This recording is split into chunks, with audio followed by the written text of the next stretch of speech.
All right, it is 8 a.m. It's bright and early, so first things first, let's make some coffee.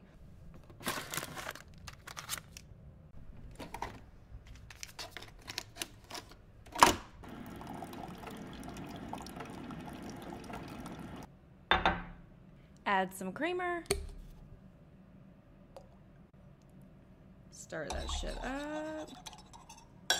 Okay, let's get into it. It is Tuesday, November 22nd. I woke up this morning and someone had sent me an article about the quadruple homicides out of Idaho. But before we get into all of that, let's sort out some fact versus fuckery when it comes to this case. And y'all know me, it's early, I haven't had coffee, and the ADHD is in full control. So, as y'all know, I made notes. First things first, we have the video that was streamed to Twitch that features two of the victims, Madison and Kaylee, and they are seen buying food around 1:40 in the morning of the quadruple homicide. In the video, you can see that Madison and Kaylee are clearly purchasing food from a food truck, and the food truck is located on South Main Street. The video shows the two purchasing $10 worth of food and then waiting around about 10 minutes to get their order.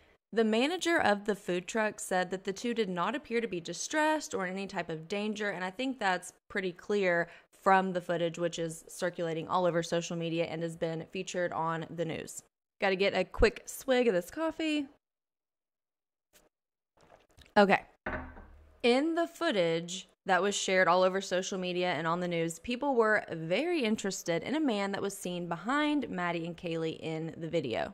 To be fair, the man in the Twitch stream behind Kaylee and Maddie does appear to be aware or become aware that there is a camera on him, and he puts on a ball cap and then puts the hoodie over his head, and it looks like he's trying to dodge the camera. But you know what? I wouldn't want to be featured on a Twitch live stream, so that might be some behavior that I displayed as well. It's neither here nor there, but it did make him seem a little sus. Well, that man has been identified, and we will not be saying his name because police say that he is cooperating and they do not believe him to be a person of interest. So we're not going to be those assholes that say his name and then drag him into a shit pile of fuckery that he may not have and appears to not have anything to do with. He is a fellow University of Idaho student, and he is also a neighbor of the girls, but considering that there are hundreds of students that live right within that area, that's not saying too much. Let's turn the page. Next on my notes of things to address this morning is the calls to Jack. It was revealed on Saturday, November 19th, that there were several phone calls made to a Jack the morning of the quadruple homicide. Kaylee starts calling Jack at 2:26 a.m. and calls 6 times between 2:26 and 2:44 a.m. Madison then calls Jack 3 times from 2:44 a.m. to 2:52 a.m. and then Kaylee makes her final call to Jack at 2:52 a.m. and he never answered any of the phone calls. Jack is the ex-boyfriend and kind of boyfriend of Kaylee. They were basically boyfriend and girlfriend. They had dated for years and they were on a break, but apparently, according to family, they were about to get back together, so we'll just call him her boyfriend. Kaylee's mother said that they are wasting their time with Jack, and Jack is 2,000% our family, and Jack is just as distraught as we are. Jack is our family. Jack is with us, and we stand behind him 100%. We are supporting him, and we know in our hearts and minds and our souls and the depths of our soul, Jack is hurting. She said that Kaylee and Jack would have eventually been married. They would have eventually been married and they would have eventually had children. They had dated for years and were currently on a break. The takeaway from point 2 is that Jack had not jack fucking shit to do with the quadruple homicide. Next up is the 911 call. The 911 call has been a huge topic of conversation, and first things first, I'm just going to go ahead and say it. Anyone who thinks that the surviving roommates had anything to do with this can fuck right off. The 2 surviving roommates are secondary victims and should be treated as such. All of the ridiculous speculation online about the 2 surviving roommates is only further victimizing the 2 people that are already traumatized and already victims in all of this. But I digress. Let's get to the deets on the 911 call. Everyone is so caught up and hung on the fact that the 2 surviving roommates didn't hear anything. Well, that makes sense to me. That doesn't bother me at all. First off, they're college students and they were out partying and drinking that night. They were asleep. Second off, college students, they sleep in and they sleep hard. Third, it is believed that the 4 victims were attacked while in their bed asleep, which means that the struggle was probably not as loud as some of y'all are thinking, because some of them probably never saw it coming, and that is based off the fact that police think that they were attacked while asleep in bed, and not all of them had defensive wounds. Also, the house is 3 stories. It was a big house. It was 3 stories. The surviving roommates were on the first floor. The homicides occurred on the second and third floor. I cannot understand, nor can I fathom, what people don't understand about the fact that they slept through this and why that bothers people so bad. It makes sense given the context of these particular circumstances. Okay, so the morning of November 13th, the surviving roommates summoned friends to the house because they believed that one of the victims on the second floor had passed out and was not waking up. The official 911 call was placed at 11:58 a.m. requesting an ambulance for an unconscious person, and we know that the call originated from inside of the home and was placed on one of the surviving roommates' cell phones. When officers arrived on the scene, that's when officers discovered that there were 4 victims in a quadruple homicide. Police have made it very clear that they do not believe anyone that was there during the 911 call had anything to do with the quadruple homicide. Another thing that people are so caught up on is the fact that the 911 call was for an unconscious person. Now, I wasn't there. And I haven't seen the crime scene photos, so I don't know shit about fuck. But here's what I do know. I know that I have seen cases where officers said that it was a bloodbath. For example, season 2 of the SoJo Files, the sister podcast to the SHITuation that you are currently listening to, is covering a case out of Van Buren, Arkansas. It's the Shreve case. Some of you might be listening to that. And officers said, and the news reported, that it was a bloodbath. But having seen the crime scene photos, I can tell you that it absolutely was not. There was minimal blood at the crime scene.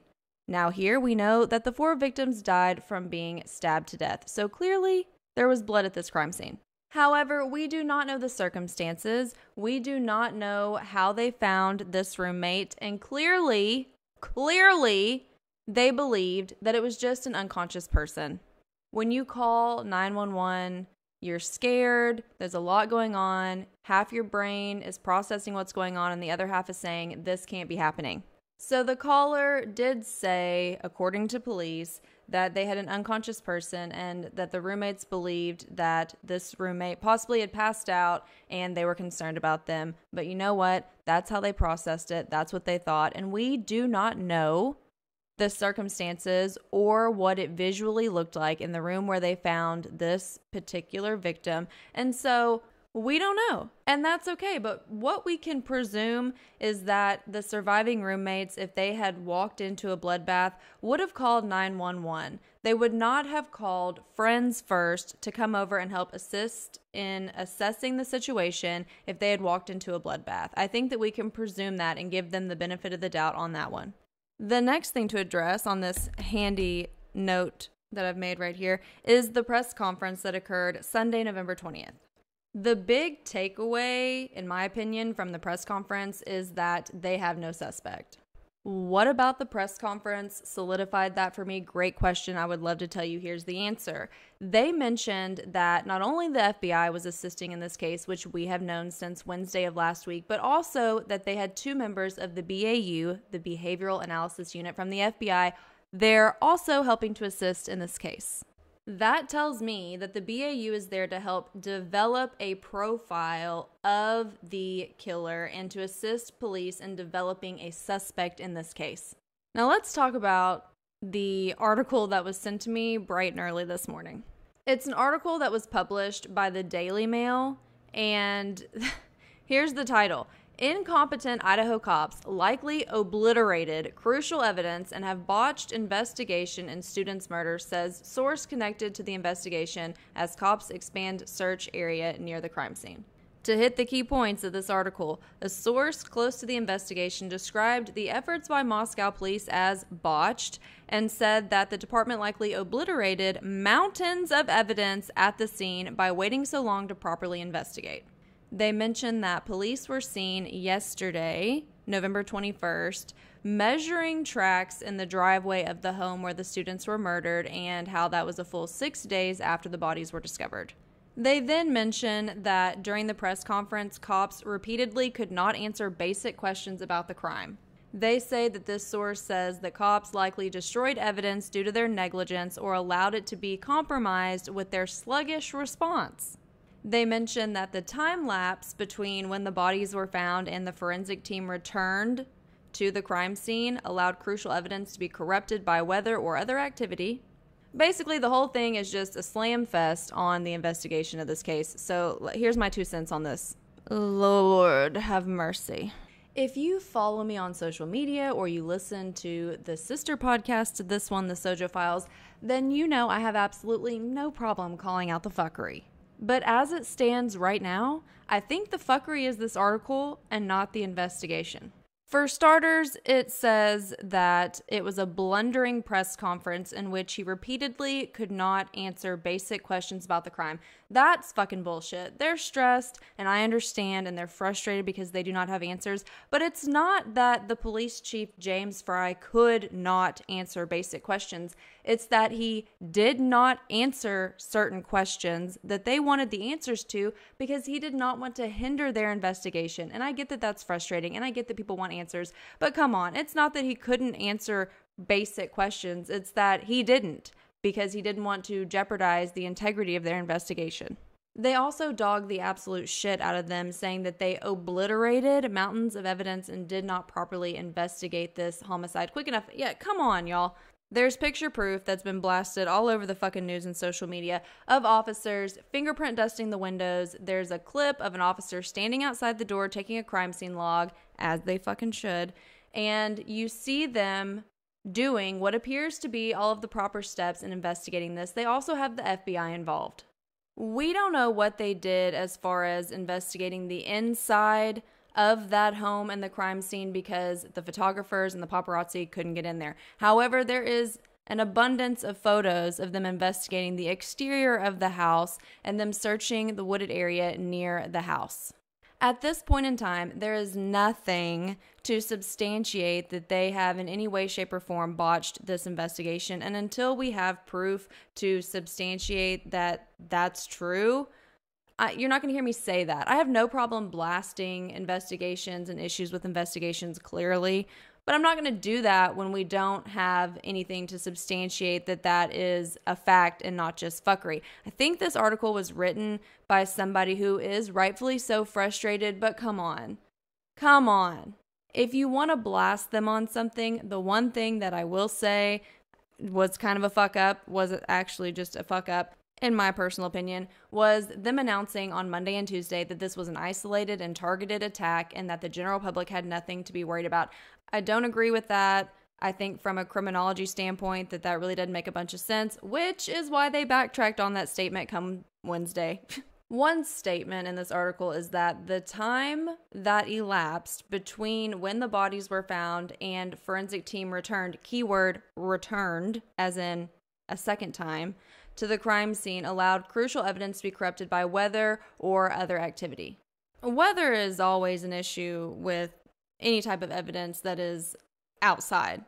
That's just a fact of life. But again, there's tons of pictures that show them thoroughly investigating the outside, and until we have something to substantiate that officers actually quote-unquote obliterated mountains of evidence and improperly investigated this quadruple homicide, I'm not going to troll their investigation tactics because we don't know. We only saw what they did on the exterior of the property, and from what we've seen, it appears that they are thoroughly investigating the exterior of the home. And so, again, if they botched it, if they made mistakes, I have no problem calling that shit out. But as it stands right now, I don't think there's anything to substantiate that. I think that clearly the source that gave the information for this article is frustrated with a lack of answers and not having an arrest over a week after the quadruple homicide. And those feelings of frustration are valid, but that doesn't mean that they made a valid claim in stating that the police and the FBI obliterated mountains of evidence. And yeah, that's my take on that. My first cup of coffee is long gone, which means it's time to start brewing the second cup. So we are going to put this episode to an end, and I will see you guys on the next episode.